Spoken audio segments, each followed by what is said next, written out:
Wales in particular this time, but obviously others, we wanted to make sure that we gave everybody that advantage. And so we decided that we would rerun it. And I think actually it's very timely indeed. For many of you, you will be aware that our First Minister announced just at the end of last week an extended really lockdown with some relief. But he gave industry and workplaces a sort of 3-week warning to get prepared in anticipation of what we all hope will be this gradual opening up of the workplace. And so we're really delighted that today we've given other people the opportunity to participate in this. And we've got, we have over 100 people registered as this one, half of which are from Wales, half are outside. Some are very large industries and some are small self-employed people. But they cover industries such as the NHS and local government. They cover the armed forces, MOD, third sector, universities, power, transport, you name it, we have it here today. And I can guarantee you that what you will get today is a huge amount of very, very relevant information that will help you and your workforces return to work safely. So the Bevan Commission is the leading think tank for health and care in Wales and beyond. It aims to ensure that it aligns to the original principles of an Iron Bevan, but also make sure that what we have is a system of health and care that is relevant for the future. We're made up of 24 internationally renowned commissioners, and many of whom have a very keen and close interest in work and health or occupational health. And no less than our chair, Professor Samantha Aylward, who was in fact the Chief Medical Officer for the DWP for quite a number of years in London. But suffice to say, we also have with one of our leading commissioners in Professor Ewan McGregor, sorry, and he is working with us closely to ensure that we don't lose sight of the occupational health agenda, the agenda of what matters to people at work. We also have people like Professor Dame Carol Black, Sir Anthony Newman-Taylor, and Lieutenant General Louis Lillywhite, who is the Surgeon General from the Armed Forces. So it's essentially what we have are a group of experts who bring together their thinking. And we've recognised that significance of the importance of work to health, the importance of good work to health, and the importance, therefore, of the need for us to ensure that we have a happy, healthy, contented, satisfied workforce if we are really to ensure that we maximise the potential for everyone. We've seen the changes move away, albeit we're still dealing with some of the impact of heavy industry, but we are seeing the development of issues around mental health and well-being, stress in the workplace and so on.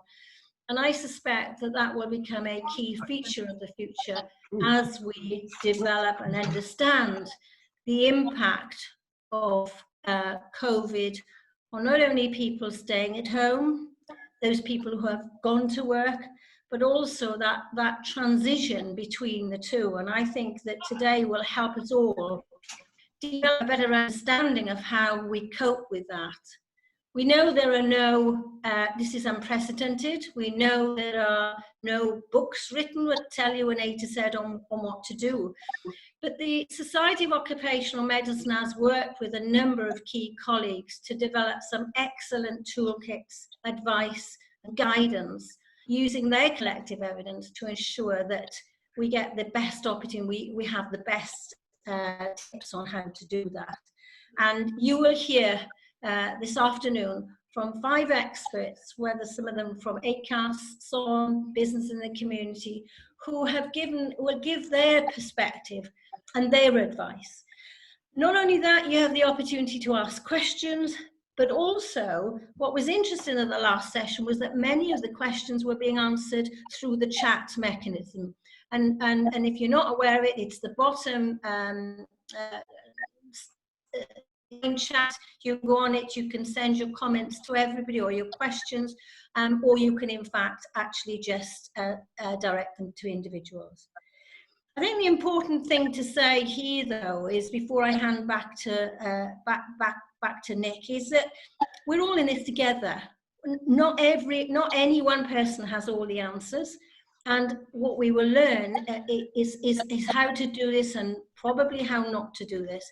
The important thing is that we work together and collectively, that between us we've got the best chance of making that return to work successful. I'd like to just hand over to Nick, who's going to introduce the rest of the speakers. Thank you very much for joining us all.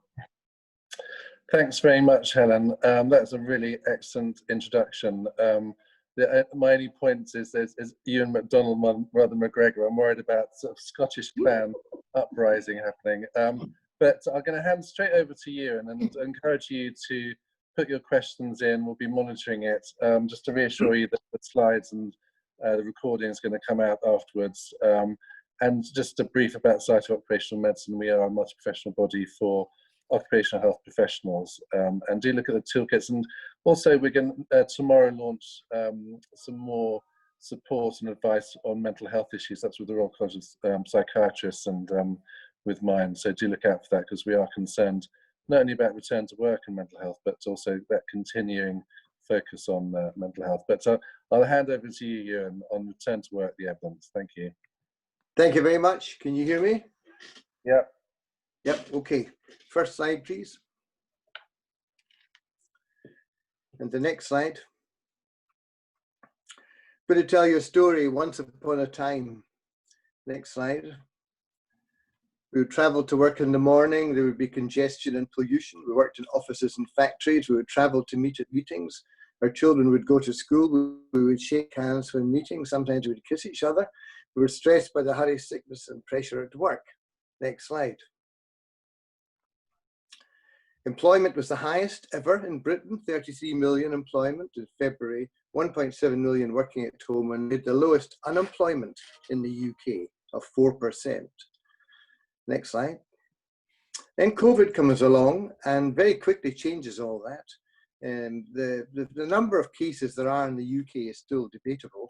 The latest figures are about 38,000 mortality and 275,000 cases. But if the mortality is 0.5 to 1%, then 38,000 mortality isn't realistic. The number of cases isn't realistic. So it's probably about 3.8 million as a very minimum. Speculation of 10% in London, 5% elsewhere. We don't really know, because there's been a lack of testing and a lack of contact tracing till now.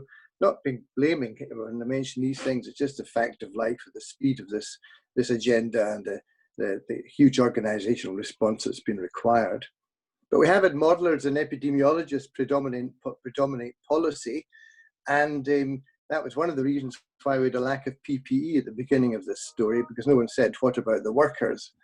And there's been a lack of health and safety thinking at the centre, but we really need to think about occupational health and health and safety in enabling all the people to return. And the clinical advice people have had so far has been based on single conditions and the person, rather than the reality where most people have more than one condition.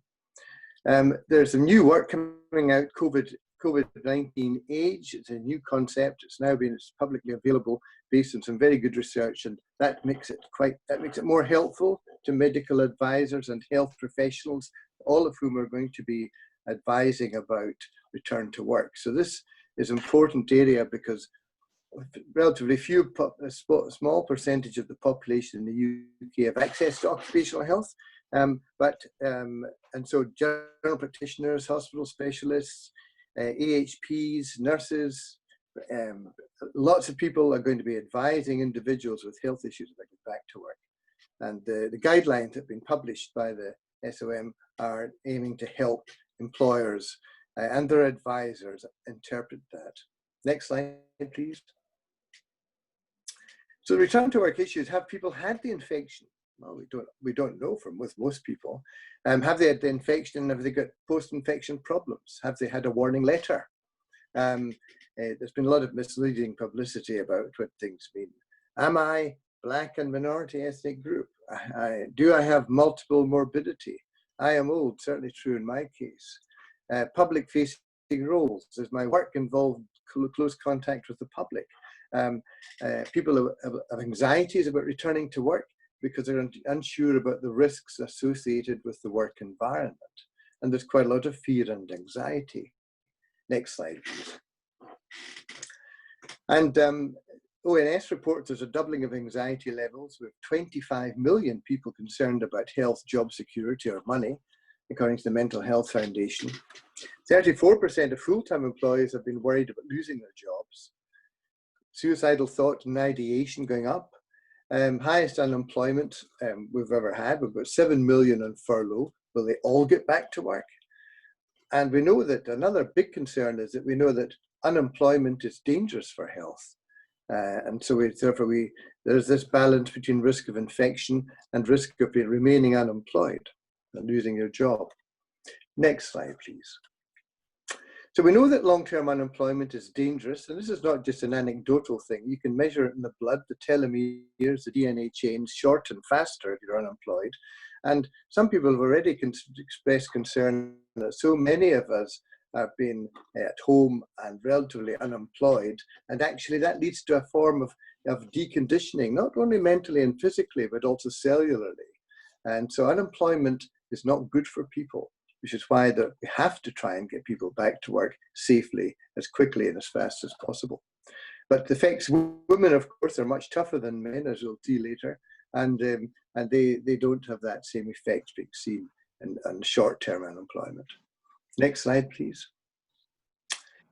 Multimorbidity, all advice has been about single conditions, but actually 33% of the whole of the UK population have multimorbidity. That means they've got more than one thing wrong with them. It doesn't mean there's anything wrong with them. It means they've got more than one condition, which is a medical condition. And over the age of 65, 55% of the population have at least two medical conditions. So that is a factor. So it's not when people talk, oh yes, they have underlying conditions. Most of us have got underlying conditions. And so therefore that's the new normal. Next slide. So the guidelines were originally determined by data linkage, as you would expect from people that look at computers. And shielding letters were based on a single diagnosis, but in the real world, we can't consider people as just having a single diagnosis. They are people with multiple issues and multiple problems. And there are certain vulnerable groups. Some of that was initially advised in anecdote, and there wasn't much evidence of occupational health or health and safety insight in the early days coming from Public Health England or anywhere else. New slide. So the Society of Occupational Medicine has been very active in sponsoring initiatives, an occupational health support group, a PPE advisory group, which has influenced the PPE standards across the UK. There's been a multi-agency and multidisciplinary return to work group, which is responsible for today's presentation. Also, there's been a clinical risk assessment group, and that has looked at the relative risks of various conditions on a scientific rather than anecdotal basis and come up with the concept of COVID age, and this is now publicly available. And there's also a COVID-19 return to work guide for health professionals advising patients and employers. And Public Health England has also published guidance for employers about a week ago. Next slide, please. So there were return to work issues. As a worker had the infection, most people are going to get a full recovery, which is brilliant. But some people, maybe 5%, will be hospitalized, and a proportion of these will end up with pulmonary damage, renal damage, physical, psychological problems. If you spend 4 or 6 weeks in ITU and a ventilator, you're not in a good state when you come out. And there's a long period of rehabilitation and reconditioning to help these individuals recover full health. And one of the issues then with people coming back to work is, are there restrictions or adaptations or adjustments required, compliance with the disability regulations, the Equality Act, etc. Next slide, please. So the Return to Work Guide for Health Professionals, which has been published, was authored by a colleague, Druska Lalo, and another colleague, Muna Roy, from Glasgow. Next slide, please. So, but why do we need return to work guidance? Well, 6.3, at least 6.3 of the furloughed possibly returning to work. Most have not had it, but they don't know if they've got it. Everyone's got a lot of anxiety now because we've been shielding or sitting at home, excluding ourselves from contact for several weeks, several months now, and now we're being told, yes, we can possibly get back to work. So there's a lot of psychological and concern issues there. Many have got a post-COVID-19 infection and some will not know it. 33% have multimorbidity. We've got a lot of older work. We're an aging workforce in the UK.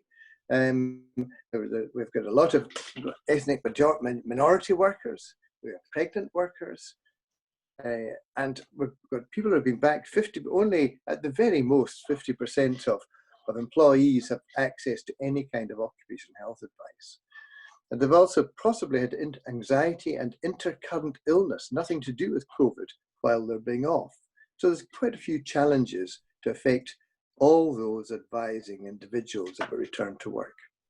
Next slide.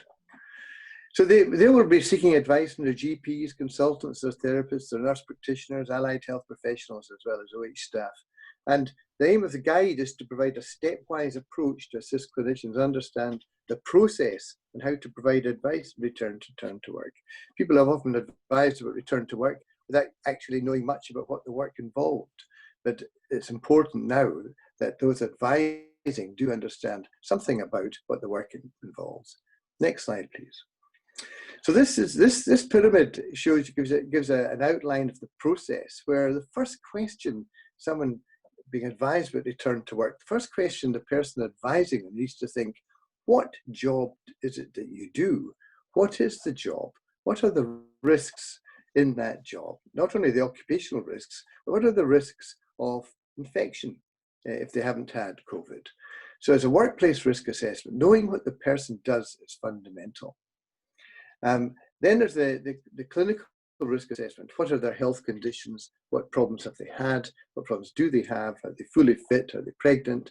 Are they female? Are they male? Are they black? Are they whatever? And assess the risks attached to that. And I'll talk a wee bit more about that later on. And all of that provides an occupational health OH risk assessment. But then part of any health assessment has to be considering the well-being at work issues, the health promotion issues. And there will be health promotion issues. Quite a few of us have put on weight since we've been off, and that's not good for a variety of reasons. And also the issue about understanding the person going back to work anxieties about what are their concerns and what are their expectations. And that's very important for the return to work process. And then all of that distills into the advice about return to work and a safe return to work and a productive return to work. Next slide, please. Next slide.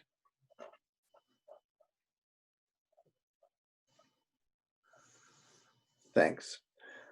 So the nature of the workplace, I've talked about the type of industry, public facing, etc. How is the social distancing at work? Some workplaces have really got it sorted and been very good and innovative and established social distancing as a norm. How do people travel to work? Are they going by their own transport or are they going by public transport? Don't need to say any more about public transport. How do they enter work and exit from work? Is there PPE available? Is it required? And how is it used? Are they trained in its use? What about hand hygiene? What about the canteens? These are the canteens. What about the toilets? What about the breakout areas? What about the ability to avoid symptomatic people, particularly for health and social care workers? And not to avoid it, but not get infected. So general considerations for assessing COVID-19 workplace exposure and transmission risk are in this table. This is in the guide, and it covers work tasks, the workplace travel.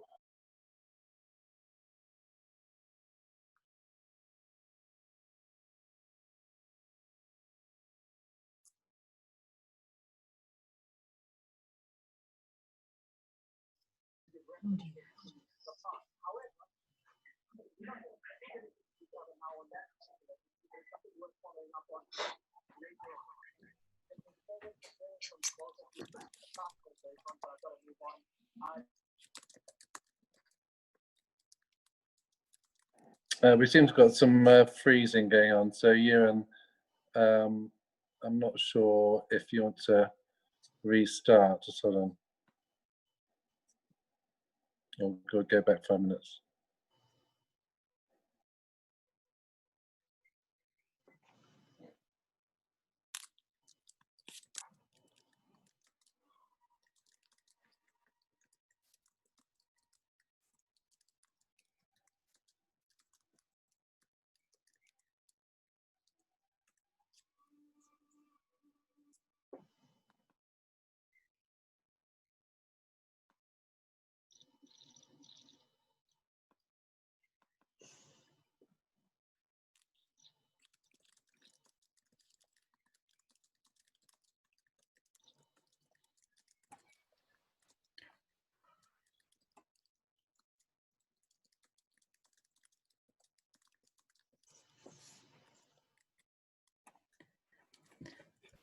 Is Ewan still frozen? Because I can't see Ewan moving at all.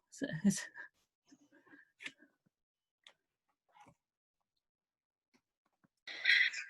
think he's logging in and back out, and Thank you. out and back in. We'll wait another minute then. Thank you.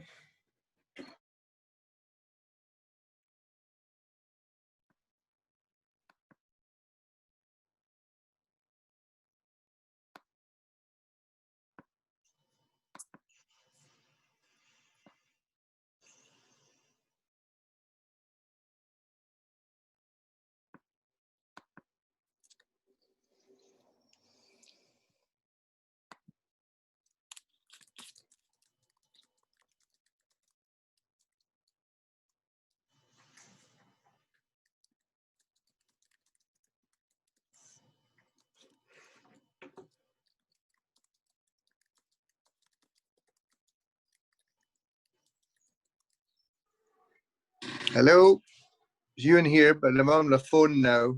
All right. Okay. Hi, Ewan. You okay? Thank you. Yeah, I can see the existing slide. Sorry, my computer just bounced out me out a bit. I can see the existing slide if you want to keep going. Okay. Thank you very much. Next slide, please.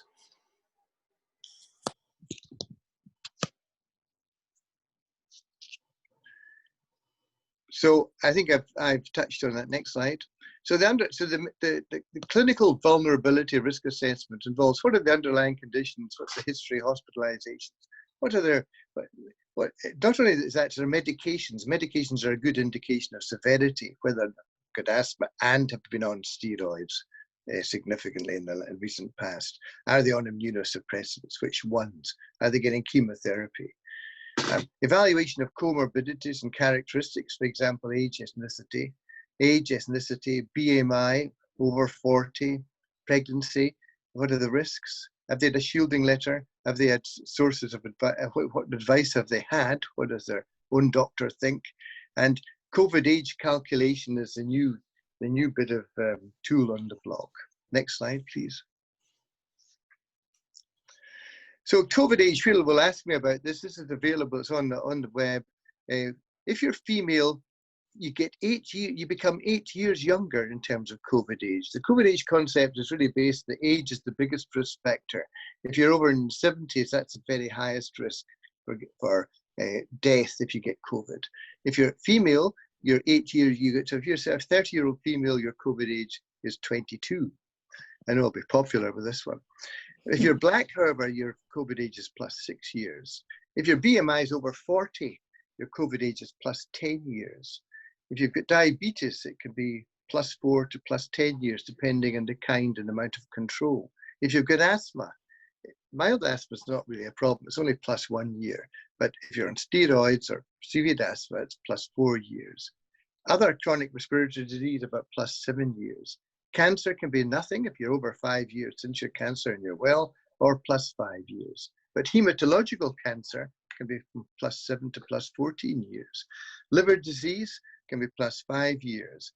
RA, rheumatoid, lupus, psoriasis, plus 2 years. Other immunosuppressive therapy, plus 7 years. These are just a taste. It's all based on the number of deaths in a large population, general practice population of about 17 million, and linking their death to the conditions they had. So this is very useful in terms of people being able to see the level of risk. The level of risk determines how we need to control it.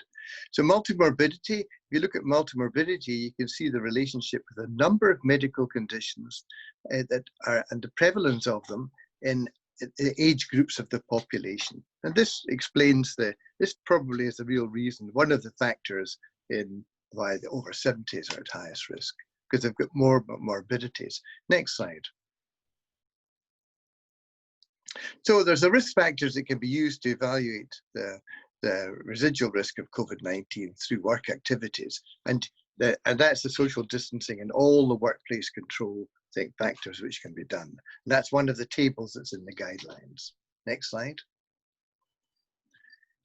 Of course, anyone with health problems it's not just the health problem. Viewing people as having one condition is inappropriate. People are people. They're social animals. We're social animals. We have our psychology. We've got a amount of social support. We've got our attitudes and beliefs. And yes, we will have disability. That the holistic view of our patients and all of us has to consider the social and mental health aspects as well. Next slide. So the inverted pyramid covers the workplace assessment, it covers the medical risk assessment, and that gives you the overall occupational health assessment. But part of that then is also identifying what are the health promotion needs. And as I've shown you from the COVID age calculations, diabetes is largely, for a proportion of people, is preventable. Obesity, for a majority of people, is reducible. So these are two major, very common risk factors which can be reduced by health promotion. And the anxieties we've talked about earlier, which will be talked about subsequently, also in the mental health issues that have arisen through this epidemic, will also need support. And then their ideas, expectations, so they're engaged in return and understand what's happening and are reassured. All of that informs the return to work advice. Next slide, please. So the health promotion, the diet and physical activity, vitamin supplements, smoking, alcohol, the mental health first aid, the emotional support, resilience, employee counselling, are all of these things available because people are certainly going to need much more of it than would normally be the case, particularly during these phases of the early return to work. Next slide.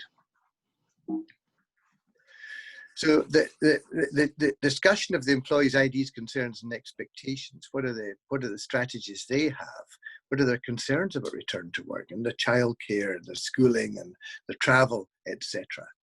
And what are their expectations and the adequacy of COVID-19 control measures by their employer and workplace safety? All the employers I've seen have been absolutely excellent, but they're the employers that engage with occupational health and safety. So hopefully they're all good. Next slide, please. And the return to work advice has to be depending on the level of vulnerability. Now, COVID age gives us a very objective measure of vulnerability. But are the individuals who have been given a shielding letter and why did they get it? Have they got a very high clinical risk on the basis of COVID age? Is there an increased clinical risk? So home working for the very high risk people, if they can work at home, that's always going to be preferable. And if not, can there be strict social distancing?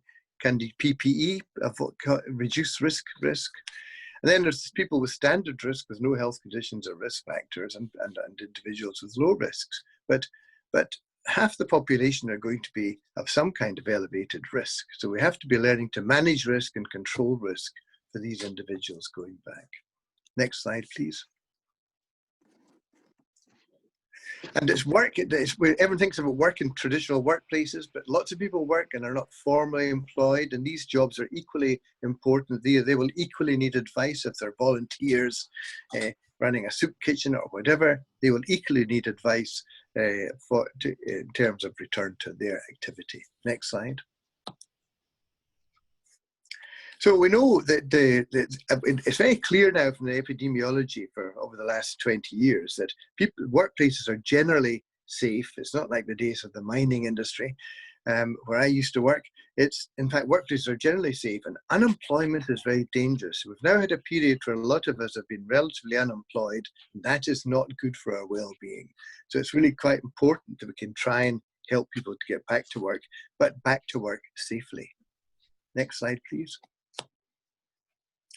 So the role of OH and the other health professionals, just coming to sum up now, is the risk assessment, the workplace risk of COVID transmission, individual's age, etc., the individual characteristics. Do they need rehabilitation? Do they need counselling and support? Do they need vocational rehabilitation, retraining? And organisations also certainly need advice in these circumstances. Next slide, please.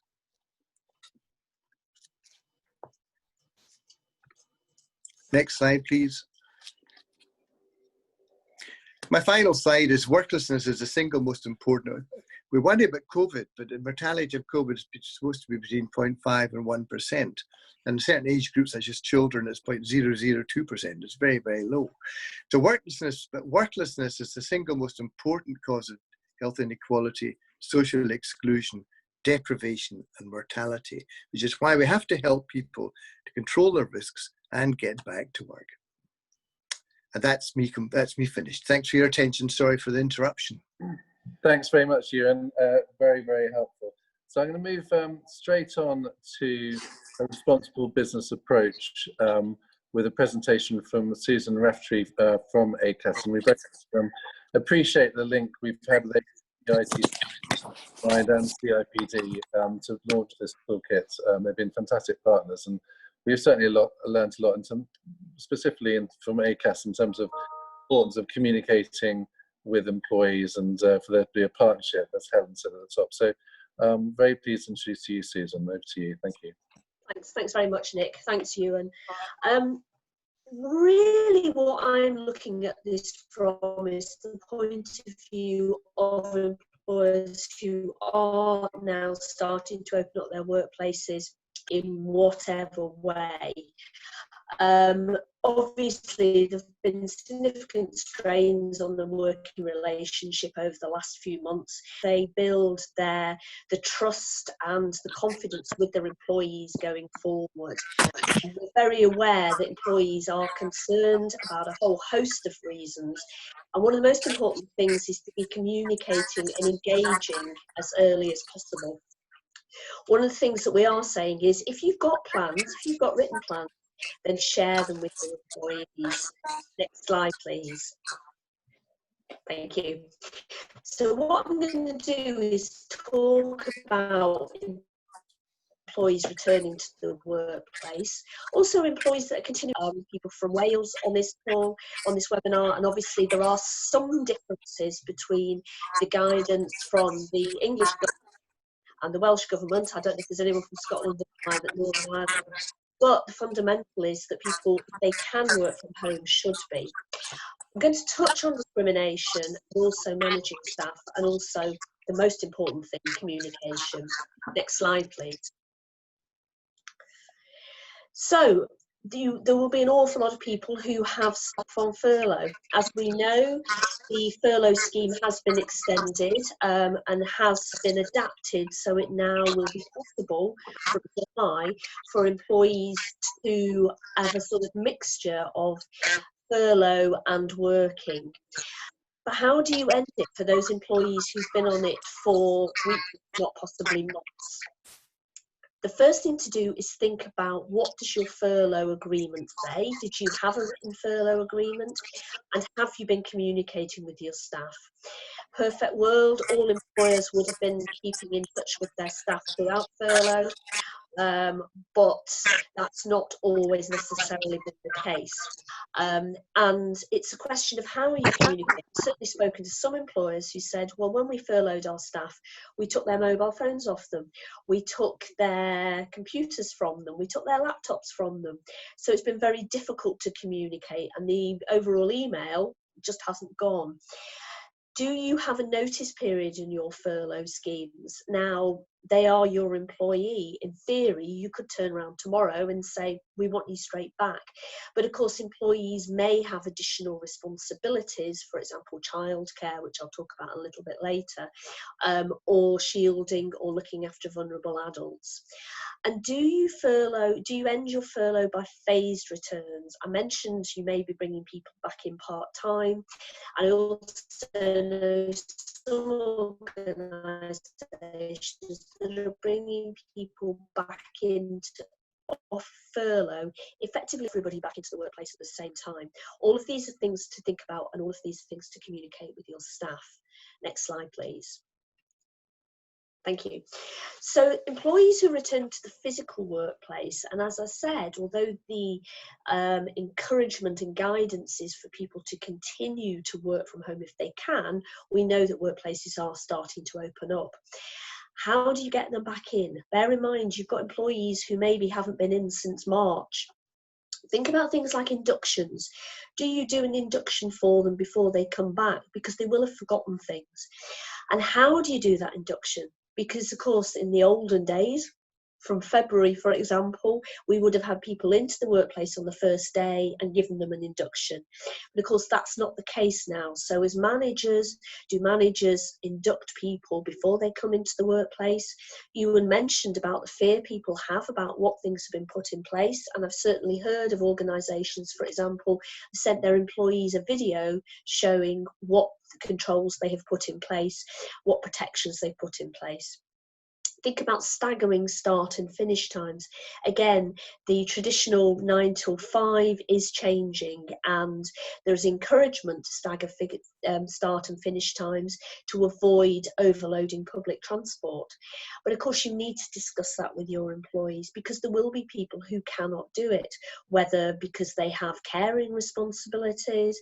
You may have people with particular disabilities who find that it's very difficult, for example, to start early or indeed to finish late.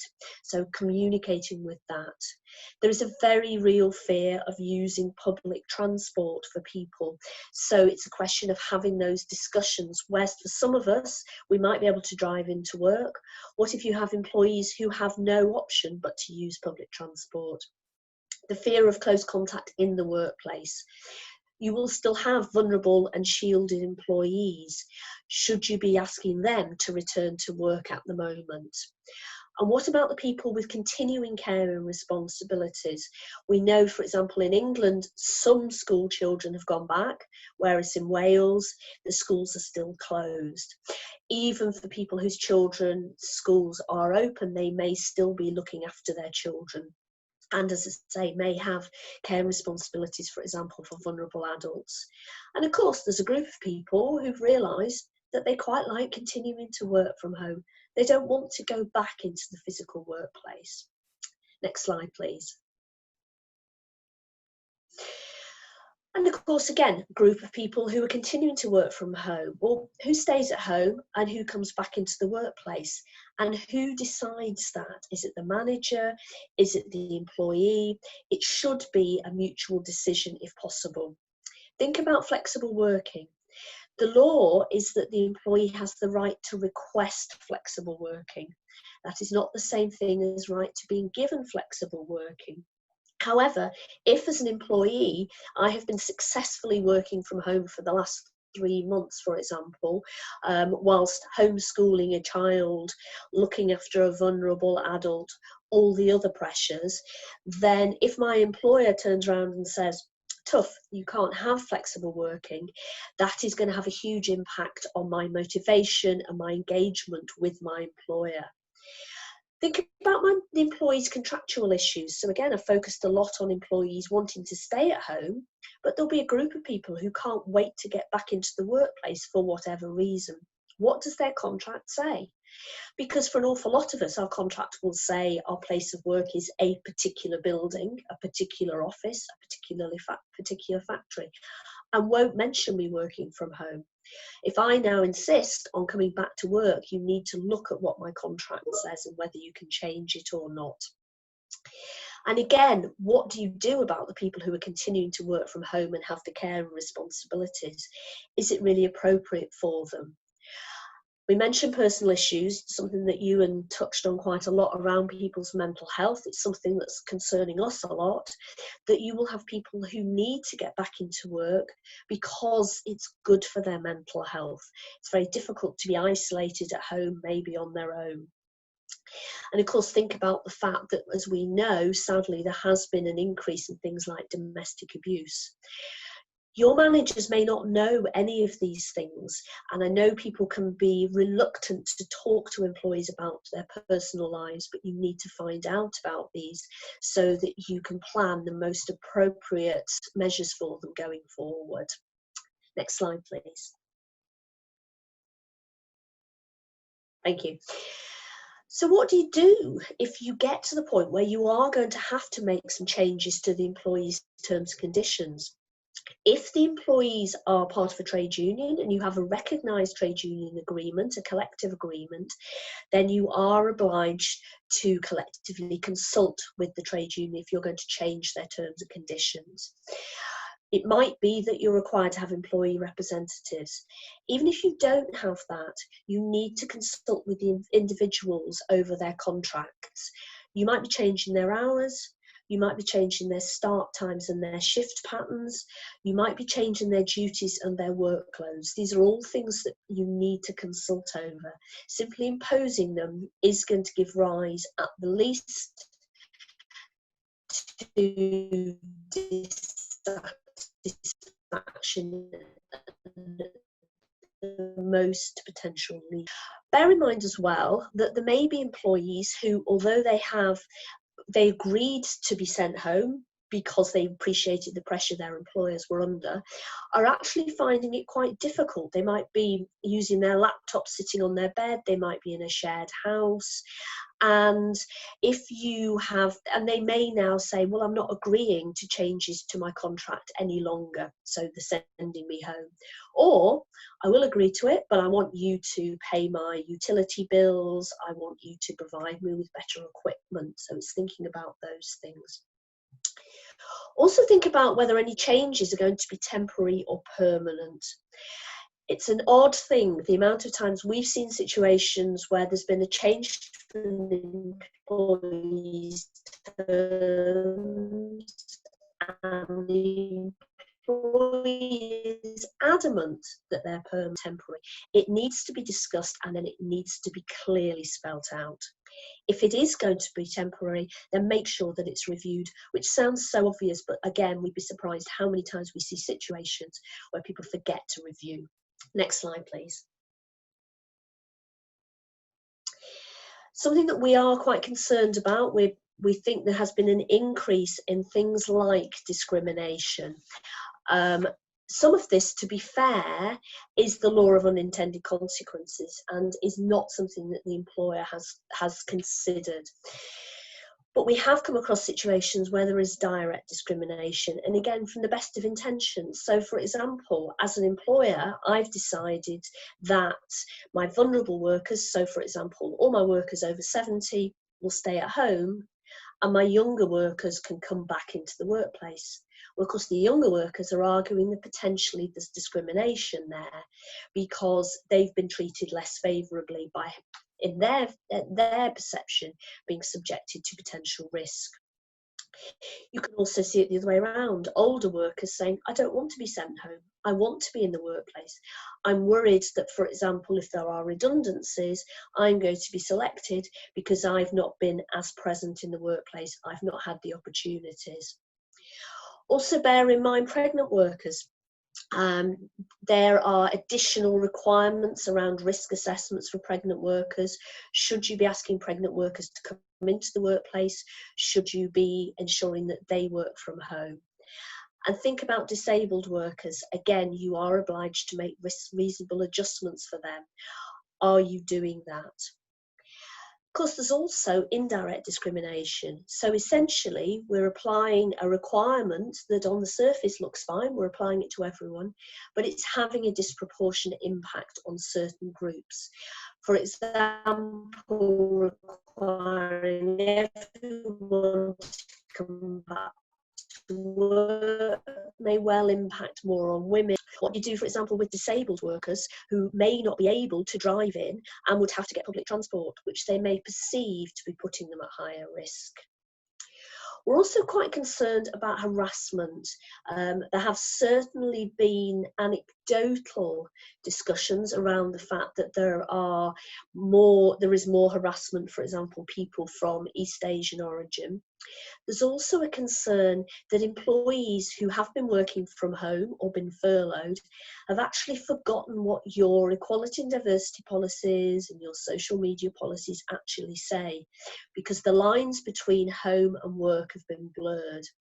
So they forget when they are sitting at their screen for 8 hours a day that putting an inappropriate comment on social media about their workplace, about people they work with, is unacceptable, because they have forgotten that they are still working. So you need to be aware of things like that. Are your managers aware of it, and are your managers keeping on top of it? Next slide, please. And talking about your managers, how comfortable are your managers managing remotely? They may have been great through all of this, but of course they've had an awful lot of other things to think about, and there are a different set of skills. If you have managers that, for instance, have found it difficult to have conversations face to face, then it's quite an easy way for them to avoid conversations if they're stuck behind a screen. How do employees raise concerns? Previously, when we're all in the physical workplace, if I have a problem with somebody or a colleague, what do you do that in the place? And one of the things that we always advise is try and raise issues informally. Raise issues informally, try and resolve issues informally. That's much more difficult when we're not next to each other, working with each other. If it becomes formal, do employees know how to deal with it? And do managers know that they still have to follow your same rules and procedures? Because as we've said from day one, with all of this, employment law hasn't changed. Your policies and procedures haven't changed. Good practice hasn't changed. Think about the conflict that you may start to get. Furloughed and non-furloughed, the grass is always greener so far as they're concerned. So the furloughed people will be saying, well, the non-furloughed people got their 100% of pay, I only got 80% of pay. They've been able, as I mentioned, to be very present and visible, and therefore I'm at the bottom of the heap. The non-furloughed people, of course, are looking at the other way. They've had 3 months off work, sitting outside in the garden, getting a suntan. Of course, neither of those is completely true, but perceptions like that can arise. And it's difficult for managers to deal with. And again, similarly, issues around home workers and present workers, people working from home who would rather be in the office, people working in the office who would rather be at home. One other thing for managers to think about going forward is recruitment and how they deal with that. How do they deal with online interviews, online inductions, ensuring that people are integrated into the workforce? Next slide, please. Thank you. Really, this is just a summing up. And this is all, in some ways, things that sound very obvious. But as I say, I think the problem is that we have all had so many other things to deal with that some of the consultation and communication has been forgotten. Even if you are making changes that don't require a change to the contract, it is still good practice to employee representatives. Understand people's concerns. Line managers need to be explaining how decisions are reached and need to be open and transparent. And as I mentioned, listening and addressing issues and concerns. As I said, it may well be that they have no idea about people's personal lives and they aren't expected to pry, but they are expected to understand and deal with these things empathetically. because moving forward, you want employees who are engaged, you want employees who are confident and trust their managers. And as we've said, very much flexibility is the key in the times that we have and the times we've got going forward. Thank you. Thanks very much, Susan. That's very, very nice summary. And you know, I imagine there might be scenarios where both managers and employees might be crying, but you know, there's some tough times people have had to deal with. But I think it's important, that honesty, as you say, and effective communication. So I'm going to hand over to Louise Aston now from Business and Community, who have been fantastic partners too. They've got some brilliant toolkits, not only working with us, but also on things like domestic violence, obviously a big issue. Encourage you to look at their websites, and if you're a business, encourage you to join them as well, as they work with business to be good businesses. So over to you, Louise. Thanks very much. Thanks, Nick, for a very nice introduction. Just to say, really delighted to take part in this webinar, so thanks for inviting me. Yes, I'm Louise Aston. I'm Wellbeing Director at Business in the Community. We are the Prince's Responsible Business Network, and we convene a unique network of hundreds of purposeful leaders to share insight, expertise, and create innovative programs that deliver impact. Next slide, please.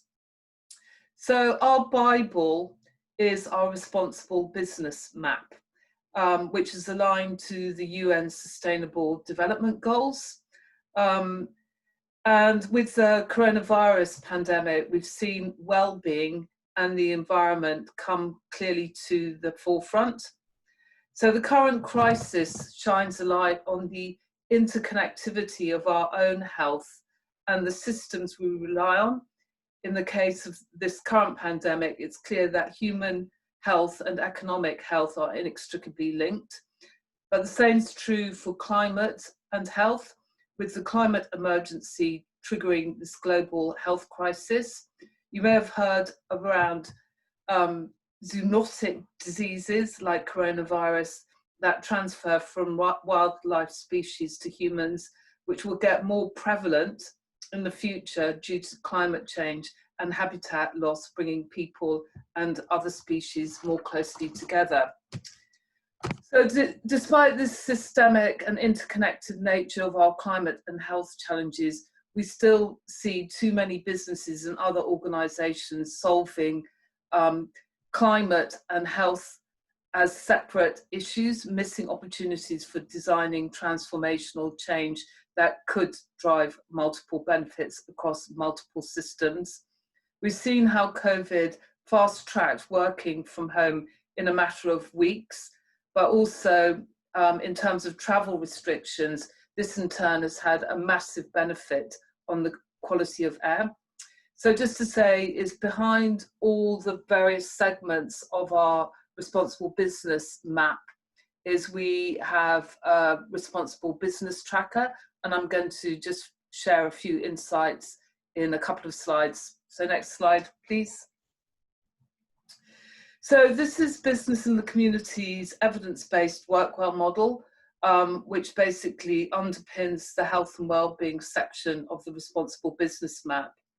So in terms of building back better, we're learning from the acute phase of the pandemic to inform a new normal. So COVID-19 has brought physical and mental health to the fore and highlighted the need to support both financial and social health and well-being, which along with physical health and well-being are inextricably linked, which is why it's absolutely crucial to take a whole person, whole organisation approach to employee health and well-being. So working from home in terms of good work may be good for some, looks set to continue. And obviously, as I said, that is good for some people, not if you're experiencing domestic abuse or social isolation. But again, you know, there's been benefits in terms of some of us not having to do a really ghastly commute. In terms of better management, remote management has highlighted the importance of line manager listening skills. Susan's already talked quite a lot about this already, but I'm going to talk a little bit more later on about empathy, compassion and belonging. And we know that even the David Brents in your organisation can actually receive and benefit from empathy training in terms of upskilling to have difficult conversations. So as mental health issues are on the increase due to anxiety and fear of the unknown, bereavement and social isolation and loneliness, there will be the need for better specialist support to protect mental, financial and social health and well-being, as well as physical health. And of course, wrapped around everything is the absolute importance of taking an inclusive, tailored approach. One size doesn't fit all. And we know already that actually the divisions between some groups are actually on the increase. Next slide, please. So this is Business in the Communities report that came out of our Responsible Business Tracker, which sits behind our Responsible Business Map. So the findings show that now more than ever, being a responsible business really does matter. The support companies offer to their employees, communities, and the most vulnerable during the COVID-19 pandemic speaks volumes. BITC believes that those who act responsibly now will be best prepared to handle what emerges on the other side of this crisis. And we know that organisations will be judged as heroes or villains, and there's nowhere to hide with social media. It's also becoming clear that how issues are prioritised now will shape the new world. Through the assessment cycle of the Responsible Business Tracker, we've seen that health and well-being is the most material issue for companies. So now is the perfect time for businesses to commit to making a high-level investment in health and well-being, since basically health and well-being is here to stay and will remain in the fore. Next slide, please. So in terms of return to work, it's really important that employers ensure the physical and psychological health and safety of their people. Susan said a little bit about the unease about easement, particularly using public transport, uncertainty of even when the schools will go back properly. So, however, companies must realise that COVID isn't a great lever for some groups. And we've heard a little bit about that some groups actually are being discriminated against. They do need more support than others, and there are concerns about increasing inequalities. So, for example, we know that women have been more disproportionately affected by furloughing the men, insecure work and 0 hours contracts. We also know that from the last economic recession is that Black and minority ethnic groups actually fared worse financially. And we also know that male Black and minority ethnic men are more susceptible to catching the virus. Next slide, please. So another good thing that's come out of COVID is we've seen elevation of empathy and compassion. And that is probably as a result of us all being in this together, and humanity has shone through. We've quite literally, through video calls, gone into each other's homes, met each other's families and pets.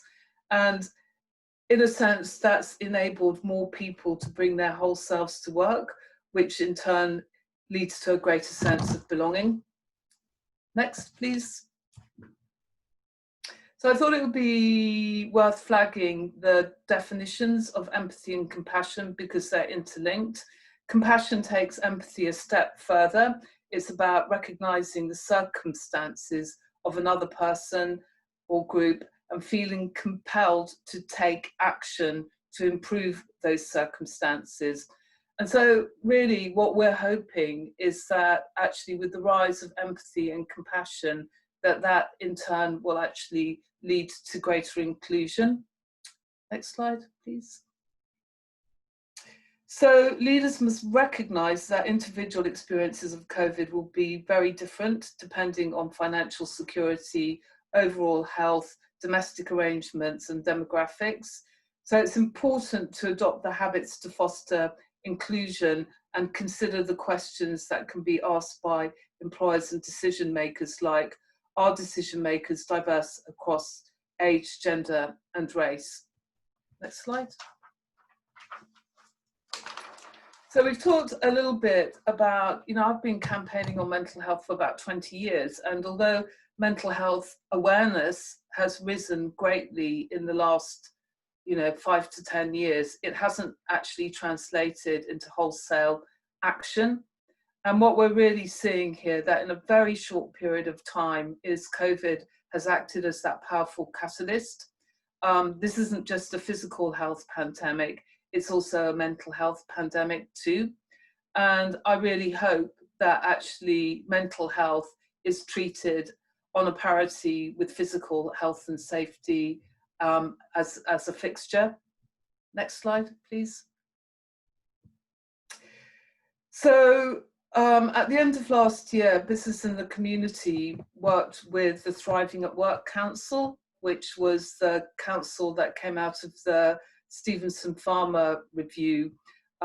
Obviously they identified 6 standards that were evidence-based to inform organisational, to embed mental health into organisations.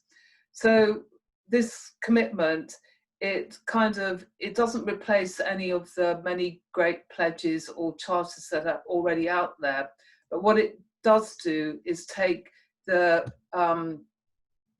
original 6 standards from the Stevenson Farmer review, bring them up to date and provide an overarching framework for employers.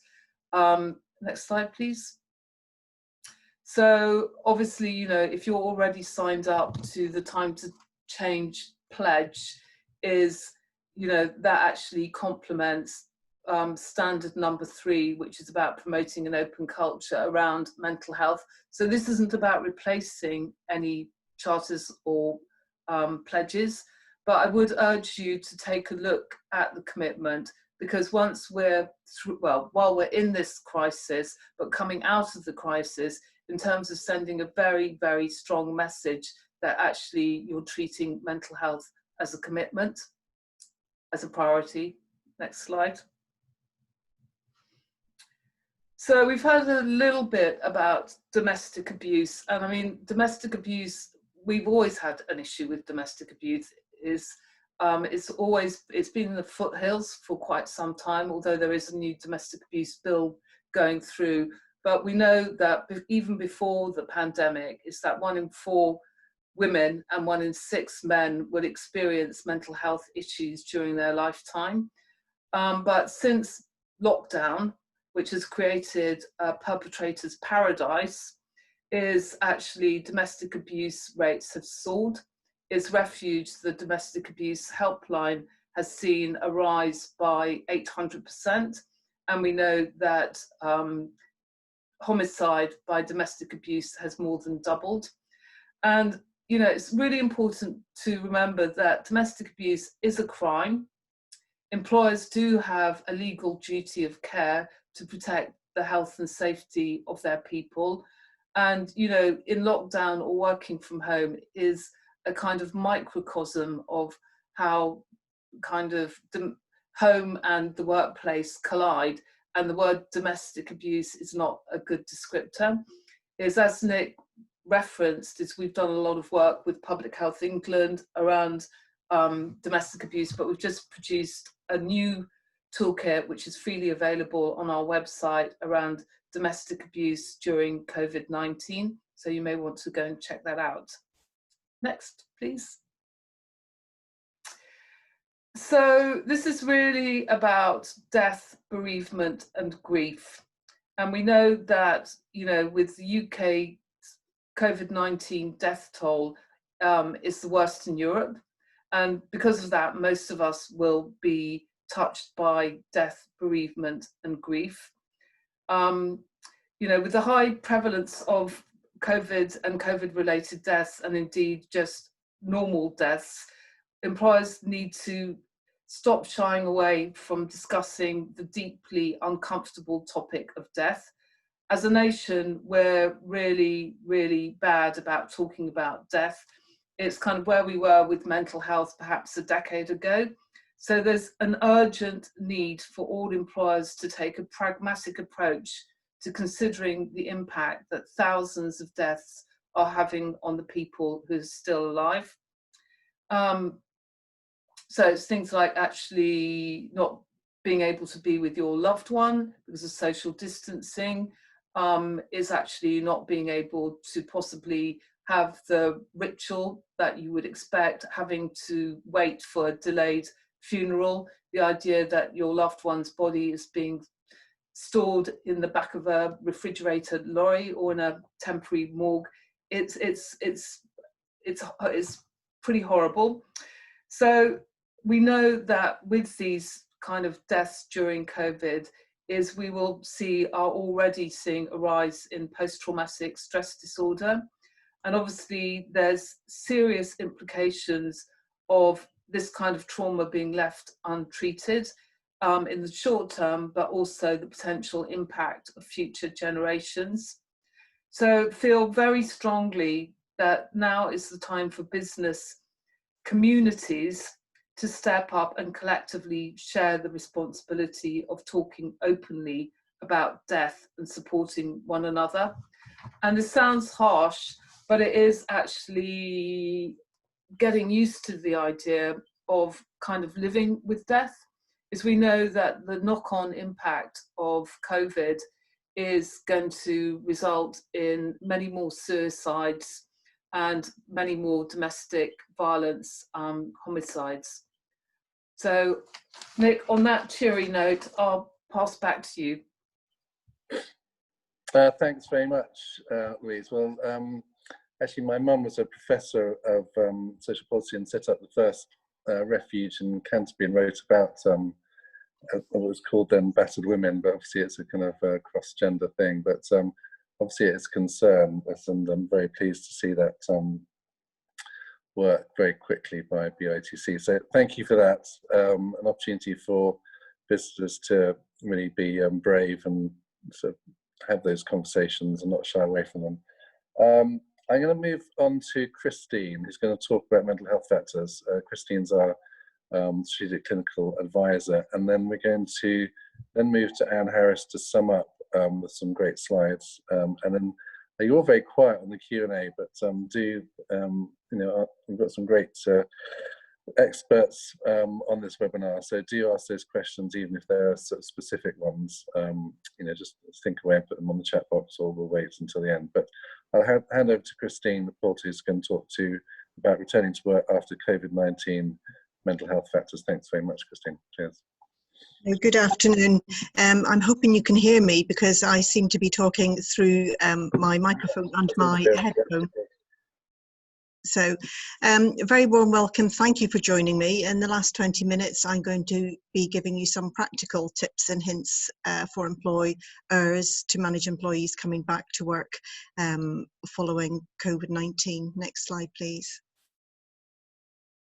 So I'm going to talk about the risks to mental health, some anxieties that individuals may have about returning to work, the impact that Louise has already touched on, or the impact of working at home, some of the poorer factors of that, how you can provide support. I'm going to chat about the skill of listening, and just going to provide 2 tips to improve health, and then provide some signposting. Next slide, please. So some of the risks to mental health we know at work already, well before COVID, are inadequate health and safety policies, and this has been very much flagged up with the lack of PPE initially within the NHS, now resolved. Poor communication and management practice, limited participation for employees in decision making means they have no control over their working area, and that can cause anxiety. Low levels of support, inflexibility with working hours, and where tasks are unclear and the organisational objectives are uncertain, this can cause problems. One of the couple of things I haven't got on this slide is patients who have had COVID, who have been in hospital, potentially in ICU returning. We know there can be long-term psychological impact, possibly PTSD, possibly quite a long recuperation, very long recuperation phase returning to work. Next slide, please. So some of the risks of prolonged home working. We know that social isolation can provoke loneliness and overthinking.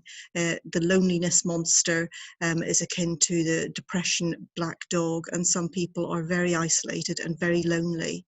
And when this happens, it can give people more time to reflect negatively, perhaps on the big question. Life is fragile and insecure. At the start of COVID, we didn't know what was going to happen, what the death rate was going to be. Perhaps many of us made plans, what would happen if something happened to yourself. So a lot for some people to think about.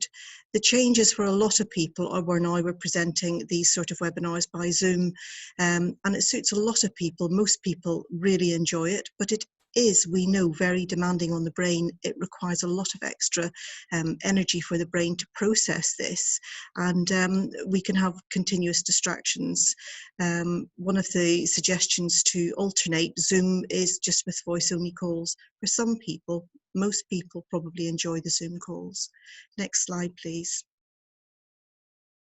So what presents anxieties for people returning to work? And one of the key anxieties provoking situations is change. Not necessarily the change in itself, but how change is managed, the frequency of change and how often it happens, and the speed. For many people, this can be very anxiety provoking. Some, as well as Louise has touched on this, compassion and loss. Some employees will have lost family members or even fellow workers to COVID, and that will inevitably bring sadness and need to be discussed in the workplace. Returning to work, there's likely to be uncertainties. Will there be redundancies? And in light of that, will my demands increase because there's less resource? So for some businesses, they're going to be downsizing and changing their mode of how they work in order to survive. And for many, this may well end up in redundancy. Next slide, please. So the impact of home working. Some people will have had to deal with bereavement from loved ones, from colleagues, and this is something people away from work won't have had those conversations with their colleagues. So returning to work, that may re-trigger very raw, very sensitive emotions, and that needs to be handled very carefully and compassionately. Many people will be fearful of actually losing their job and the income that goes with that. And then others will be leaving family who are shielding when this will cause anxiety. Will they bring infection back into the household? For many, there's been a change in family dynamics. This is now getting slightly resolved as we're allowed to go out more and socialise slightly more. But for many, the increase in tension, as Louise has mentioned, has had a massive increase in domestic abuse for some. And I know, reading reports, a lot of lawyers are very busy with new divorce claims, so tensions within the house mounting with people working at home. Financial strains will come to many, even though they're furloughed, not necessarily on full salaries, and more threats of job loss. So all these threats can cause relationship breakdowns in the house and can give you a stressed and tense and anxious worker returning to the workplace. Some people will have perhaps broken up their relationship during this period of home working, but will need to continue cohabitating with the person they're living with, and that in itself is very, very stressful. Next slide, please. So communication has already been focused on, and this is the key: communication, communication, communication. I'll say it 3 times. You need to communicate out what has changed to your employees, what processes have changed, are there new expectations, how will people who are shielding be managed? I know as of today, the advice is it's safe to go outside in a limited way. There may have been changes made to the sickness absence policy and procedure in light of COVID. That needs to be communicated out to employees. And HR managers need to be honest, they need to give accurate information, and that needs to come out promptly before the rumour mill starts causing more people more anxiety. And in light of this, very few people, well, less than half of the population actually have access to occupational health.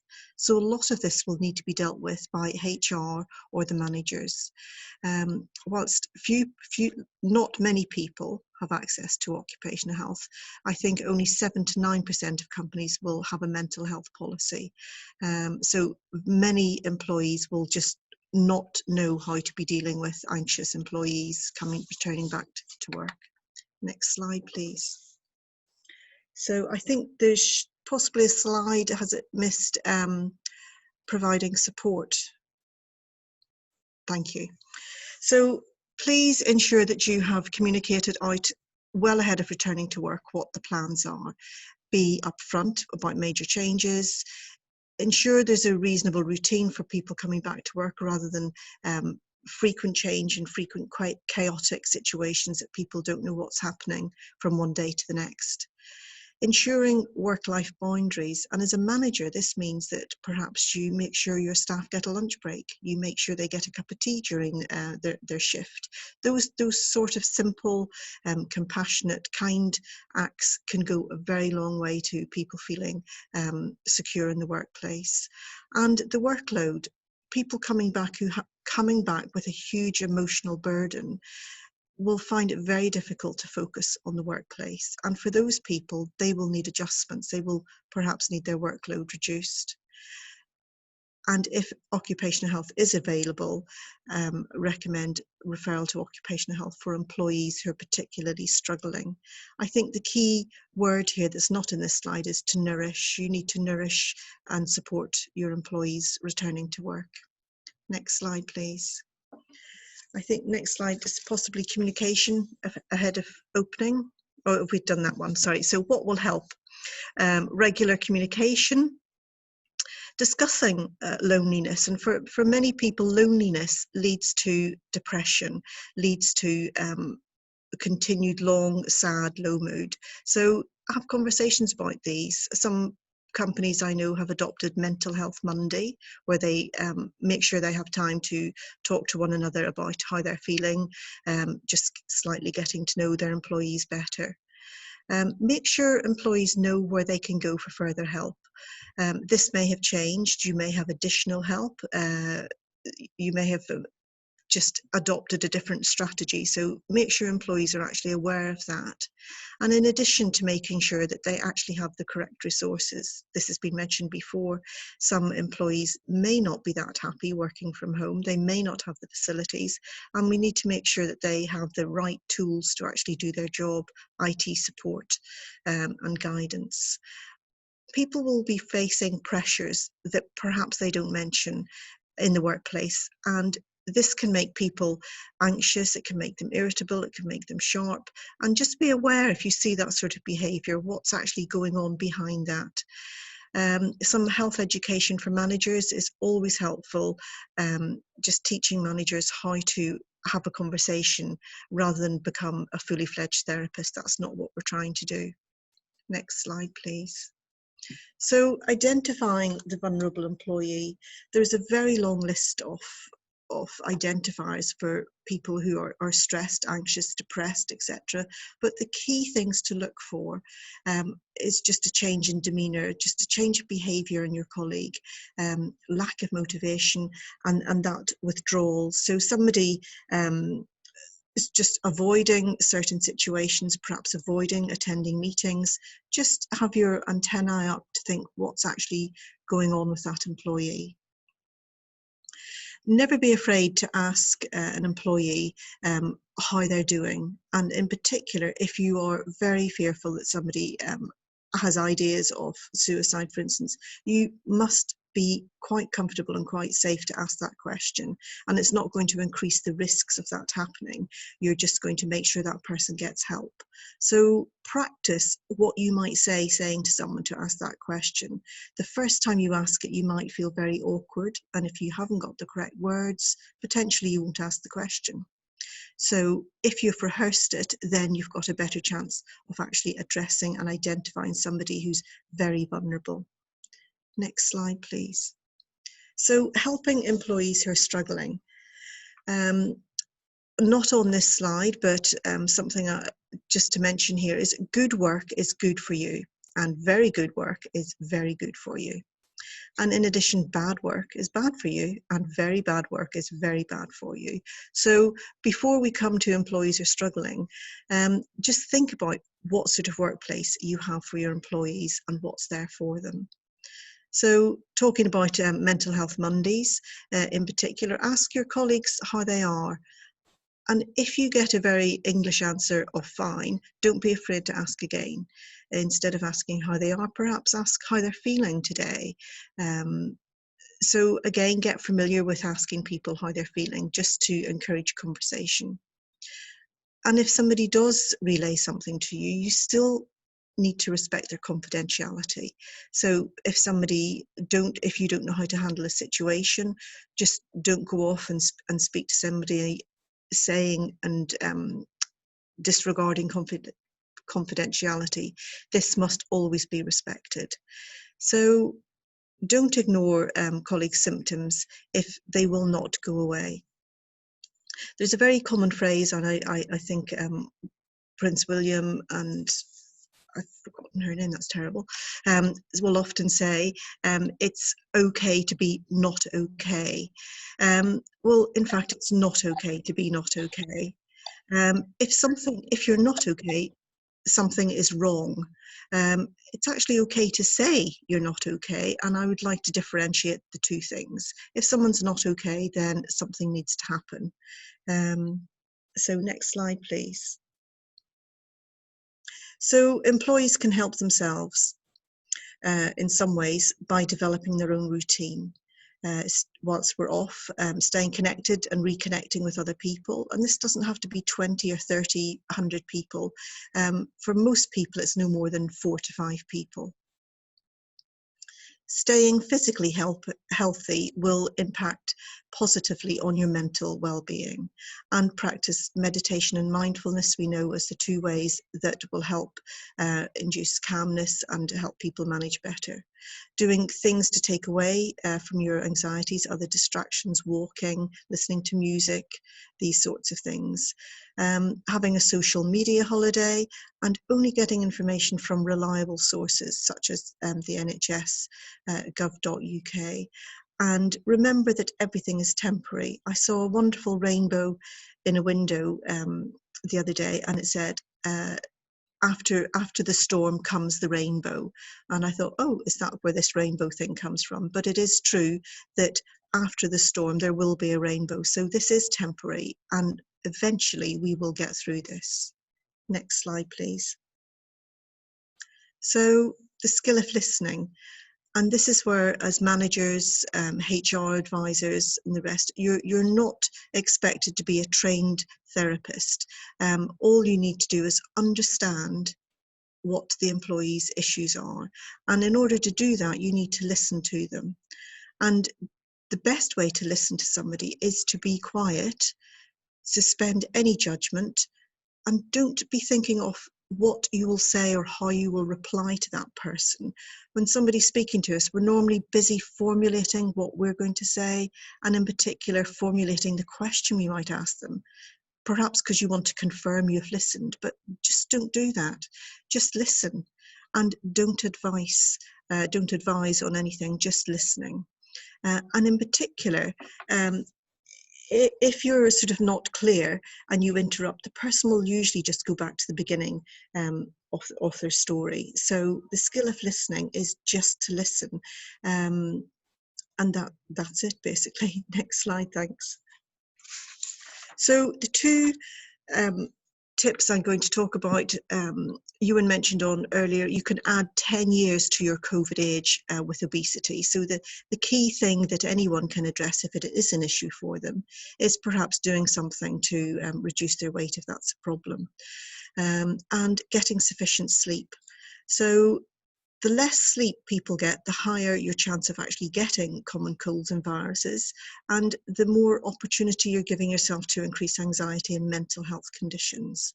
And we know, for instance, there's plenty of research that the immune response to vaccines is considerably reduced if you have just 1 hour of less sleep on the night before. So next slide, please. So a little more on sleep. Nobody can survive on 5 hours sleep, although many people think that they have this wonderful capacity. It isn't actually physically possible. Most people will require between 7 and 9 hours sleep each night. And the best way of achieving that is to actually give yourself the opportunity to do that. And the way to do that is to get to bed on time, to be prepared in the evening so that you're ready for work the next day, and actually give yourself the opportunity getting into bed in order to get enough sleep. I will say on the something different to that, if you're in bed, however, and you're not sleeping, you then condition your body and your mind to being in bed as a place where you do not sleep, and that's not necessarily good. So just tread a little caution on that one, and having a really reasonable routine is the best way to get sufficient sleep. Next slide, please.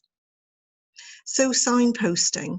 As I say, managers in HR, your role is not to provide therapy or the advice, but it's to listen, to be kind, to be compassionate, and to potentially signpost. Now, any company, regardless of whether you have any schemes in place or not, can self-refer anyone to the 1U or mood zone. For NHS workers, there's a couple of particular websites to refer people to, and for doctors, there's one particular website, Practitioner Health. And if you are struggling and you do not have occupational health, there is a multidisciplinary mental health care teams that people can be referred to via their GP for people requiring long-term support. And next slide, please. So there's a wonderful brochure that the SOM have provided, looking after your mental health, a guide for clinicians, which I thoroughly recommend. And that just about winds up what I've got to say, and we look forward to some questions. Thank you. Thanks very much, Christine. I think the royal that you were after was Wills and Kate, wasn't it? I mean, I know it sounds like you're not a massive royalist. Was it Kate? My apologies, it was. Yeah, there we go. Please edit that. Anyway, thanks. Very pertinent. I always love listening to you and thinking about listening. And Mondays and probably every day we need to think about our mental health, don't we? But I always feel slightly sense of catharsis after listening to you. My mental health definitely improves, just personally. So I'm going to hand over to Anne Harris. I think has got some summary slides on best practice for returning to work, for what will be a new normal. I mean, I'm not sure whether everyone on this webinar is kind of just getting their PIMS or their drink together. You're very quiet, but we do welcome questions on this lovely sunny day. And thanks for staying with us. Over to you, Anne. Okay, thank you very much. Can I just check you can hear me? We're not muted? Yeah, I can hear you. Brilliant, thank you. So I want to talk a little bit about best practice for returning to work for what will become the new normal. Various people I've spoken to say, I hate that phrase. Well, I can understand why, but we have to be realistic. My presentation has moved down to the bottom as a capping up presentation. It was going to be the introduction, but because of technical issues, we've moved it. So if it looks like I'm repeating material that other people have presented, I apologise. So life has changed considerably and exceedingly rapidly over the last few months, and in a way which would not have been anticipated even 6 months ago. I always think on New Year's Eve, I wonder what this year's got to offer. I could never in a million years have thought that come May, June time, this is the position we'd be in now. Lockdown has been a necessity to remain safe, and for some people this has been extremely difficult to cope with and has impacted negatively on their health. For others, lockdown hasn't been quite as bad, but no matter who it is, their life has changed immeasurably. Some businesses have taken a significant hit, and some are wondering whether they might not be viable in the future. And that leads to anxieties from the top down, whether it's the board of directors or the employees thinking that they might be made redundant. We now see that easing lockdown is becoming a reality. We will be returning to work, but for many, this will not be to a workplace with which they are familiar. And if you've been away from the workplace for 3 or 4 months or more, going back is going to be quite daunting, no matter how resilient that person is. It requires careful planning, and we need to think about what that new normal is going to be like. Life, and the workplace in particular, will not be like we knew it in the past. Next slide, please. So all I can say to employers, to managers, and to employees is to think about preparing for the return. So some have produced a number of resources which use a risk assessment approach to ensure that strategies are put in place to ensure that the workplace and how work is performed does not put people's physical or mental health at further risk. And having listened to Christine's presentation, the mental health is something that's really important that could easily be forgotten. It's very easy to think about the respiratory issues, but not think about how that impacts on the person's general mental well-being. Being aware of the possible impact on health, particularly mental health, of what we have come to know over the last few months. Planning the return requires a multifaceted approach, and the SOM toolkits, which are available on the SOM website, can help businesses to prepare a route map for how they manage and sustain this return. I'm sitting in London and I'm very aware of what's going on in England, and I'm equally aware that England, Scotland and Wales have got slightly different approaches. But today, the 1st of June, is the day that some school children are going back to school, some childminders are opening up, and it's going to be quite stressful for all of those people because they don't know what they're going to face or how they are going to deal with it. Next slide, please. Right, so this looks as though I'm going backwards. The panel has just discussed, while Professor Ewan MacDonald looked at return to work and the evidence. It's brilliant to think that Professor Ewan MacDonald was my warm-up act. He's somebody I really hold in high regard. Secondly was Susan Rafferty's presentation, A Responsible Business Approach. Great to have the support and input from ACAS. And can you move the slide over a tad? I can't read the left-hand side. I think it was The Role of HR in Return to Work by Rachel Soff, followed by those mental health issues from Christine Poulter. And now it's my pleasure to pass back to Nick, where he can introduce the final session, which is questions and answers. I'm not sure how many questions we've got up yet, but please send the questions in because we've got about 25 minutes in which to answer those. Thanks very much, Anne.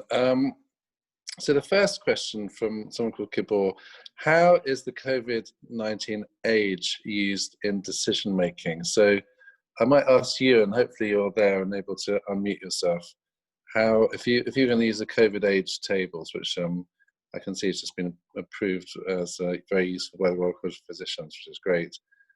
How would you do it? So Ewan, are you able to answer that one? Yeah, can you hear me? Yeah. Yep. Well, I think it's, the president of the Royal College of Physicians has today in his newsletter referred to it as a useful tool. And the value of it is that there's a lot of there's a lot of, historically, if you think back, some people have been labelled as extremely vulnerable and they must stay at home. That was on the basis of data linkage. Many people have, the average age of the workforce is aging across the UK, and many people will have underlying conditions. And there's been advice that some things some characteristics are difficult, and therefore for the general public and also for clinicians, just trying to work out, well, here's somebody, they're a bit obese, they've got a bit of diabetes, had some minor cardiac problem, and by the way, they're developing arthritis. And how do you do a risk assessment on that? So the COVID age, the utility of it is potentially enormous. It will be refined. It's only based on a population. It's based on a population of 17 million, but it will be refined as we get more information about who has adverse effects from COVID. What are the characteristics of people who have an adverse effect? So it enables the individual themselves far less. The individual themselves who knows their own health issues, far less their medical advisors, their health advisors, or the return to work advisors, to come to some objective measure of the likely level of risk.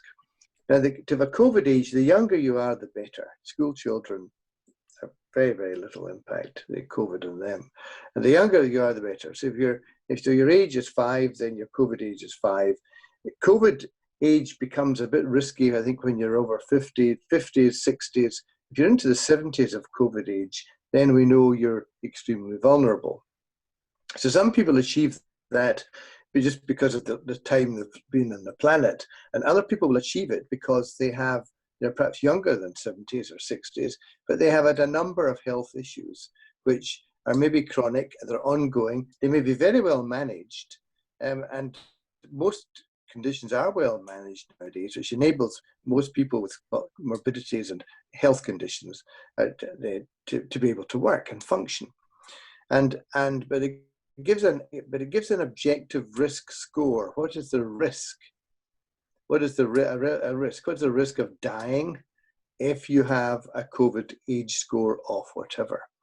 And the higher your score, as Nick has said, and as is recognised, is that most of the deaths with COVID have occurred in people over the age of 60. In fact, over the age of 65, and so that's a given. Therefore, in terms of assessing their risk, you take into account social distancing, and they have to be careful. They're going to have to be careful until the vaccine comes along. Hopefully, the vaccine will work. For other people, it may be the same will apply, but they're younger. And also might inform decisions about do they go to home or work. So they work from home, or can the employer make adjustments because of their vulnerability? So in a way, it's the Disability Equality Act and the disability regulations need to be used in that respect, because it's a level of objective risk of catching the infection if they haven't had it. Of course, half of us don't know if we've had it or not. So I mean, a lot of people who think they had an illness in January or February, and that some of the characteristics, but until we have reliable antibody tests reliably available to us, we're not going to find out. So it's very useful by putting an objective, non-discriminatory measure of assessing people's vulnerability, and it recognises those that have vulnerability either through age, gender, men are more vulnerable, age, and health condition or whatever. So I think it's potentially very useful. Thanks very much. And it will be available in the media, and people will be able to see for themselves. And then it's also available because if someone's got a BMI of over 40 or over 35, it gives them a bit more of an incentive to do something about it. Great, thanks. So there's another question about apps and platforms for occupational health from someone called Carl. And just to say that some members now have access to this ORCA app library, which has been reviewing all apps, and there's a kind of quality check. So, if you're a SOM member, I would encourage you to use apps that have been checked in that way. And certainly there's good resources for different conditions on that. There's a question about a difference from Jill Courts, a difference in opinion between an occupational health risk assessment and a client risk assessment. I presume a difference between what the employer thinks and occupational health. And I'm wondering whether, considering Christine, you're kind of working, presumably in the NHS still a bit, and private sector, whether you'd like to do that, answer that one in terms of a difference in opinion between occupational health and an employer for risk assessment for employees. I presume that's Jill's question. I hope I've done it justice. Christine, can you answer that? Hello. Yes, I guess I wonder if this is coming from a premise where there's not occupational health available.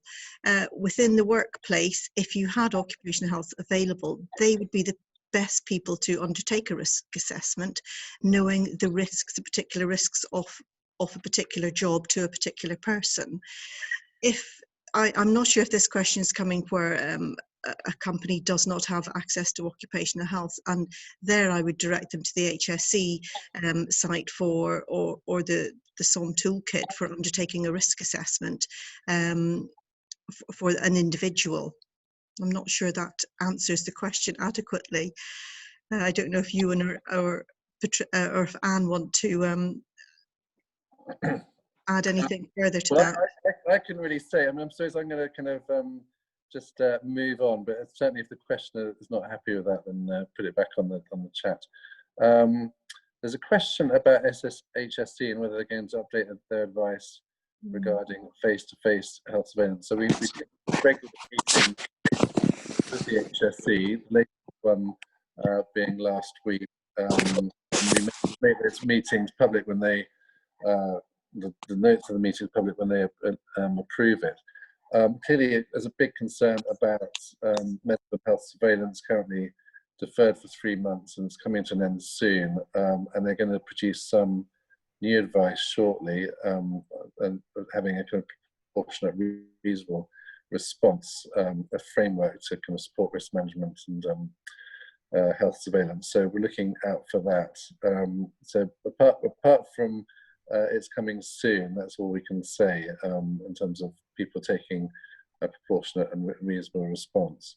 Anne, have you got any questions? I can see that you might have a couple up your sleeve just for... I do. Yeah. I'm going to give one or possibly two to Christine and then one to you, so you don't get off the hook, Nick. Christine, I really enjoyed your session on mental health. That was brilliant. How would you advise businesses to best prepare for the impact of COVID on the mental health of their workforce? I think it goes back to listening, knowing your employees, rather than having a very top level approach of a board or a senior team developing some sort of program, is to have it right down at the ground level and know what the actual issues of the employees are. So it's about knowing your staff, and it's about managers having that really good relationship with their staff, that they know what their issues and what their problems are. The best managers are already doing that. I fully appreciate it. Not all managers are the best they could be. What kind of training would you suggest might be appropriate to support managers? Because it must be a very stressful time for them if it's not something that they're used to. I think leadership and communication. Some managers in different industries assume that being a manager means that you just dish out rules and regulations and instructions. So I think being trained in leadership would be pretty crucial, and also some communication workshops on how to communicate, how to have difficult conversations. A lot of issues arise in the workplace because managers will not have a difficult conversation with somebody. And I think it's giving the managers the confidence to open up a difficult conversation.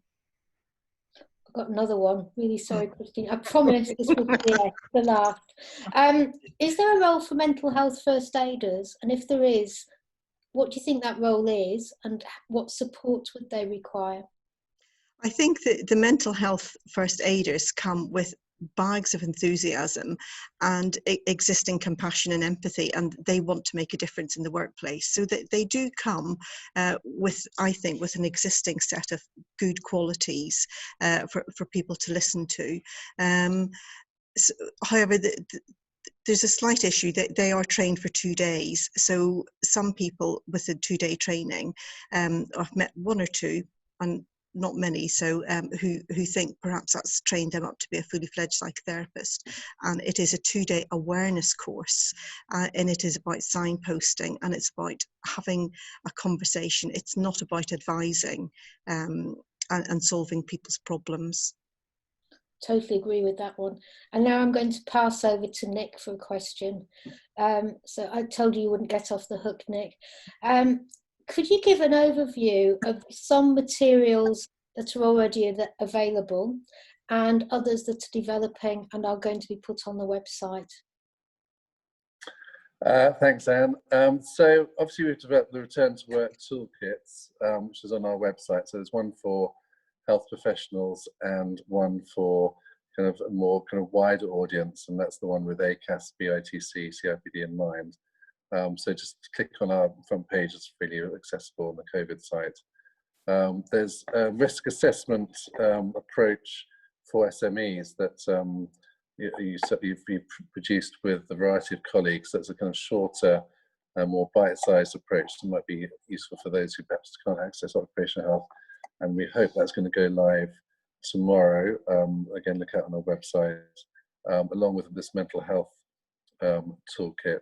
So further down the line, we're aware that shops are going to open, high street shops. So there's a small group looking at even more bite-sized kind of risk assessment approaches for, say, independent shops. So there's a variety of products for different audiences. I mean, other sectors obviously produce some good stuff too, and we're aware that, so say, the dentistry is coming back, and we had a meeting today with the Infection Prevention Society, who are advising dentists on their PPE and what to do on that. And it's not really that funny, but they're thinking of moving away from sort of electric drills, which produce obviously a lot of potential sort of risky aerosol, to mechanical drills. So look after your teeth, everyone, because it's going to be back to the good old days. So I mean, basically, we want to work across the sector. We had another call with the Work and Health Unit this afternoon. They're trying to work with government to give the best possible advice. You know, BAYS and others, and government does have good advice too, and I encourage people to always, you know, look at what the government's doing, and then amplify it or sort of get further insights through using our guides. Thank you. The idea of going back to the old mechanical drills, well, it's putting my teeth on edge. Cut out sugar. Yeah, well, I don't eat it. I don't have sugar. Christine, can I put another one your way, because we have got 5 or 10 minutes left? Could you explore a little bit about what good work is? Mention that. Yes, good. This work-life balance. It's about back to good leadership. So, the HSE stress management standards are a good toolkit for anyone to use to make sure the workplace is safe and secure. So, for instance, do your employees have all the resources they need to do their job? Do they have adequate support? What are their demands like? All these things can help identify if you're actually giving the correct support to the employees. And back to being kind and being compassionate. Be interested in people. They are your resource to do the work. Excellent, thank you. Now we've got some questions or comments here. If you don't mind, I'll just go through them. It may well be that I end up batting them back to you again, Christine, sorry. Susan Raftery made a comment to everybody, so you've probably already seen it, that she completely agrees with Christine's comments about mental health first aiders, and that they've become aware that some mental health first aiders are facing difficult circumstances of their own at the moment. And I think that's something we should all be aware of. Many mental health first aiders become mental health first aiders because of their personal circumstances of having had friends or relatives with severe mental health problems, and they want to make a difference. And it's very difficult for them, for some of these people, to turn off what they've experienced in the past away from what they're experiencing at the moment. So that's something very important to bear in mind. And if I can come in there, the other factor on that to consider is, just because somebody has experienced something in a certain way and has been managed in a certain way doesn't mean to say the same will apply to their colleague they're talking to. So this is where the giving of advice needs to be done with great caution. Absolutely. One of my colleagues was telling me about a question they'd been given about whether mental health first aiders could be involved in doing case management.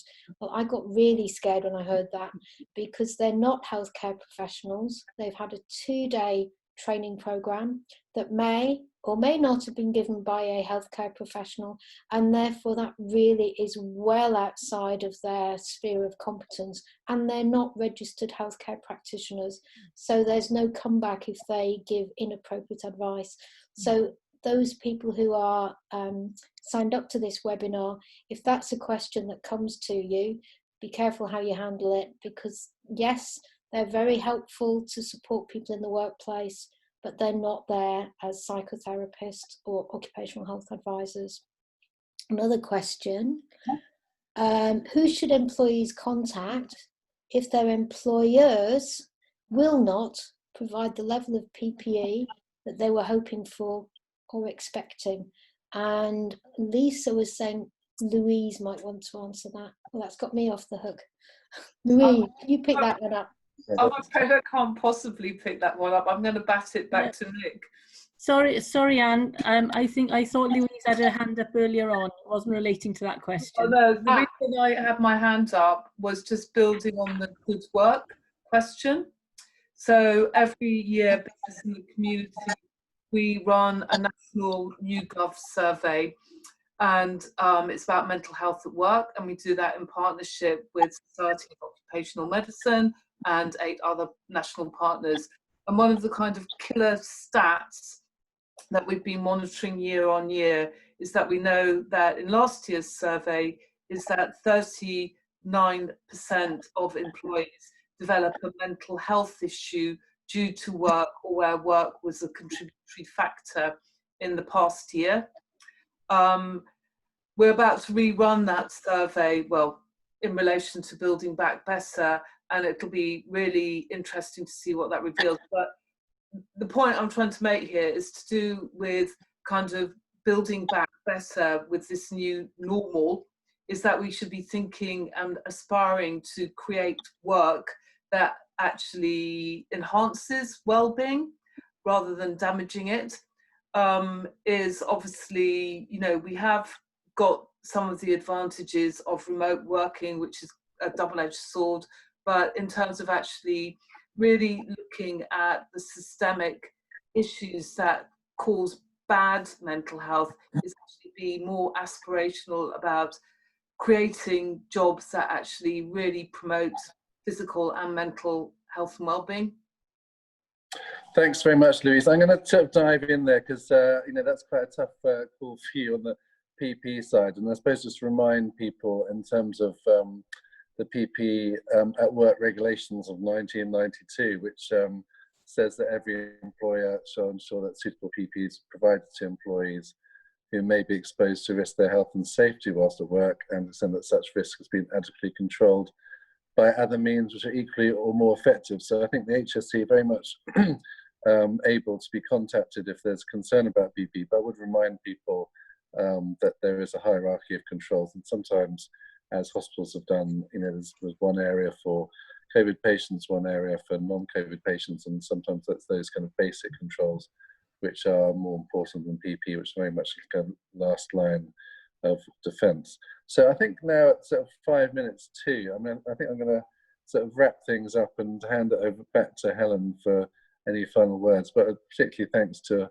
all the thinkers, your thinkers as well as speakers, and really look out for the kind of information that's going to come afterwards. Feel free to share it. This is a free access in terms of resources. Do feedback your thoughts on this webinar. I'm sure the Bevan Commission would like to see that. Many thanks to the Bevan Commission, who've been great partners, as with ACAS and BITC, and Ewan, particularly for your time helping that health professional toolkit, and looking forward to working with you, Anne, as the new president, first ever nurse president of the SOM this month. The countdown starts now. So thanks from me to the presenters, and I'll hand back to you, Helen, for any final thoughts. Thanks. Thank you, Nick, and just a thank you from us to yourself, and also to SOM, because I think you've provided some excellent resources and some excellent guidance for a large amount of people. I'd like to say thank you also to the speakers, to Anne, to Susan, to Christine, Louise, and Ewan. And also to Lisa, Rinaldi, Hannah and Kelsey, who've helped us get the technical details of this for the second time. Great and well. So just a final remark from me, really. There is an incredible amount to think about. Lots of this, there are unknowns, but for me, I think it's really important. There are 4 things that I come away with, and I came away with them at the last session. You're not alone in this. We're all learning together. So please don't feel that you can't, either through the Society of Occupational Medicine or other links, link in and talk to somebody else. No one person's got all the answers. But for me, there are really 4 things, I think, in summing up all of this that has occurred to me. The first thing is about planning. You know, it goes with most things. You know, if you fail to plan, you plan to fail. But, you know, this is about planning and thinking through what it is we're going to be doing, need to do. The second one is that preparation, you know, prepare. There is guidance there. It gives you as many tips as you can, you know, physically really need. The third thing for me I take away from this is about communication. Communication, and particularly listening skills. It's really, really important. Many issues can be resolved through much more effective communication. And the final one for me is around kindness. The ability for us to just show that kindness to people that perhaps, you know, perhaps pre-COVID we sometimes left behind. So I'd like to thank all of you for contributing and being part of it. And as we've said, please tweet. Please make sure that you share your comments and your knowledge with others. The presentations will be on our website. Please come back, and you know, I'm sure there's lots of other people that can help. So don't worry and think you're the only ones in this. Thank you very much, everyone. Thank you. Thank you.